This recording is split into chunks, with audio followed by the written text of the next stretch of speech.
Vamos começar hoje diferente o Balanço Geral, porque o secretário da Fazenda, Cleverson Siebert, está comigo aqui nos estúdios do Balanço Geral. Secretário, obrigado pela presença. Importante estar aqui para falar de um momento muito significativo em que o governo tenta arrumar espaço e conseguir equilibrar as contas públicas. Você tem uma ideia, você idealizou junto com a sua equipe uma estratégia que eu acho que dá para chamar de mini reforma tributária catarinense. Já está em andamento. Boa tarde. Boa tarde, Polito. Prazer enorme falar com você, todos os telespectadores. Isso mesmo, né? O governador Jorginho Melo, muito diligente, muito preocupado com as contas públicas do seu governo, desde o início de janeiro nos pediu uma leitura, né, dos números do Estado. Nós chegamos à conclusão lá em janeiro que temos um déficit de aproximadamente 3 bilhões de reais a ser composto ao longo desse ano. Por conta disso, duas ações importantes. Primeiro, muita coragem e animação. Nós temos certeza que junto com os poderes constituídos, né, junto com a sociedade civil organizada, o próprio setor produtivo, nós vamos criar desafios e transformá-los em oportunidades para fazer isso funcionar. De outro lado, o plano de ajuste fiscal do Estado de Santa Catarina, que vem justamente para trabalhar receitas e despesas de tal sorte que nós possamos equacionar esse déficit e criar um momento cada vez mais importante para o nosso Estado. Entre os pontos, naquela reunião que estive com o senhor e com outras pessoas, inclusive o governador do Estado, me chamaram a atenção, foram, primeiro, a necessidade e a clareza de espírito do próprio governo de desburocratizar o sistema, que eu acho extraordinário, e o segundo ponto que me chamou a atenção, o aumento médio de gastos com salários de 700 milhões, em 2 anos migrar para quase 2 bilhões. Por que isso aconteceu?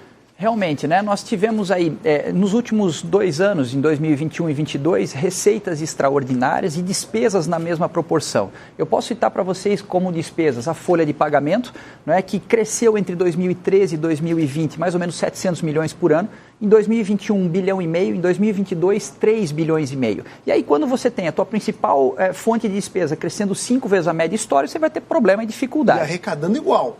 E arrecadando igual. Então, para 2023, né, o que a gente está enxergando? A economia não deve performar do mesmo jeito, então a gente tem menos receita e a gente continua tendo as mesmas despesas. Logo, esse plano é fundamental. E o que esse plano diz? Né? São medidas duras, medidas na sua grande maioria nada simpáticas do ponto de vista, da sua maneira da despesa, mas que precisam ser tomadas. Né? Agora, o governador Jorginho Melo, Polito, ele está muito consciente, né? Ele está tem muito claro na cabeça dele de que é necessário fazer isso e que isso vai ajudar o desenvolvimento do nosso Estado. Então, nós precisamos caminhar. Você falou um pouco em desburocratização. Nosso Estado é um Estado protagonista, né? Um Estado que tem uma economia diversificada, que tem empreendedores sensacionais, que militam e lutam nacionalmente e internacionalmente. Então, a nossa ideia é criar mecanismo de desburocratizar os seus processos tributários de forma que ele possa se sentir mais livre e mais incentivado para esse desenvolvimento. A ideia, e no plano a gente mostra isso, mais ou menos 20% de redução da burocracia hoje existente na área tributária catarinense. Lembro naquele encontro em que o senhor chegou a citar que se inspirou em algumas estratégias que foram muito bem adotadas, por exemplo, em Minas Gerais, com o governador Romeu Zema. Entre essas alternativas, outras ligadas à tecnologia, como câmeras que vão passar a identificar os veículos automotores nas rodovias. É isso? É isso mesmo, né? Quer dizer, na vida pouco se cria, a maioria se copia e nós não temos vergonha disso, né? A gente foi buscar bons exemplos, quer sejam nacionais nos estados aqui ou mesmo internacionais. E isso nos inspira a criar esse plano, como eu acabei de falar. Tecnologia é uma das frentes importantes, a Secretaria da Fazenda de Santa Catarina, ela é bastante proeminente nesse setor, né? Nós temos um sistema de administração tributária, um sistema de ERP que são bastante consolidados, copiados mundo afora, eu diria, e nós queremos avançar cada vez mais nesse processo. Um outro ponto importante, Polito, também são as novas receitas. E aqui nós estamos falando de PPPs, de concessões, de financiamentos, né? Nosso Estado é um Estado que pretende usar os marcos regulatórios, usar as legislações hoje existentes, para que nós possamos, com base nisso, atrair o capital privado. Nós não somos privatistas, né? Mas nós podemos atrair o capital privado para usarmos ele a bem do nosso Estado. E com isso, obviamente, acelerar o processo de desenvolvimento, sobremaneira na infraestrutura. Em relação a isso, o que o senhor acredita que pode ser feito no curto prazo? Porque eu vejo que há muitas estratégias para 2023.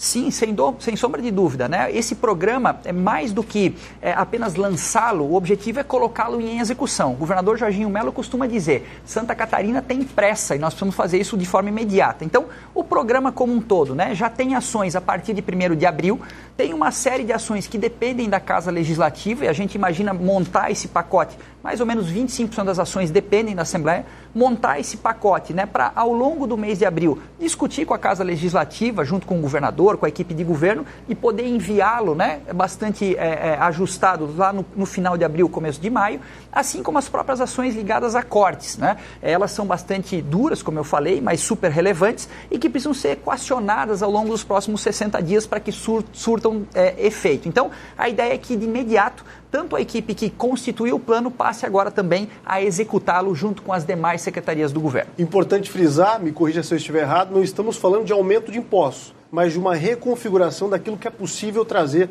para as contas do Estado. Exatamente, né? Eu acho que o Estado ele não pode onerar o nosso contribuinte, né? Nós temos que nos reorganizar e essa é a linha de raciocínio do governador Jorginho Mello. Interpretar as nossas ações, reorganizar as pessoas, os processos, criar uma nova lógica com tecnologia, com inovação, com procedimentos que sejam mais lógicos e com isso, naturalmente, criar o espaço para que Santa Catarina possa continuar avançando no cenário nacional. É possível afirmar, secretário, que houve uma certa ilusão por conta da grande quantidade de recursos que foram diluídos aqui no período de pandemia? Estamos falando na casa dos 6 bilhões de reais. Sem sombra de dúvida, isso aconteceu no Brasil como um todo, Polito, né? Quer dizer, se a gente olhar, o governo federal nos últimos 3 anos, 20, 21 e 22, deu mais ou menos 65 bilhões de reais em dívida pública para os estados e mais 60 bilhões em transferências voluntárias, né, frutos da pandemia. Tudo isso irrigou os caixas do estado e os caixas dos municípios. E aí, naturalmente, agora, nesse momento, todo mundo se vê sem esses recursos. Então, nós temos que voltar ao patamar ora existente, né, anterior a esse processo da pandemia, e isso nos exige concessões de lado a lado de todas as partes, quer seja do funcionalismo público, quer seja dos executivos, quer seja do próprio setor produtivo local. Torcida enorme para que dê tudo certo, porque acertando nesse ponto ganha todo cidadão catarinense. Obrigado, secretário. Eu acho que é isso mesmo, Polito. Tenho certeza, pessoal, que liderados pelo governador Jorginho Mello, toda a equipe de governo está imbuída em levar cada vez mais trabalho, dedicação, né, levar transparência, né, e lealdade para a sociedade e com isso a gente vai, obviamente, conseguir bons objetivos. Obrigado pela oportunidade. Obrigado. Até uma próxima. Forte abraço. Obrigado, secretário. Conversei ao vivo com o secretário da Fazenda, Cleverson Sievert, ao vivo. A Polícia Federal e a Receita Federal deflagraram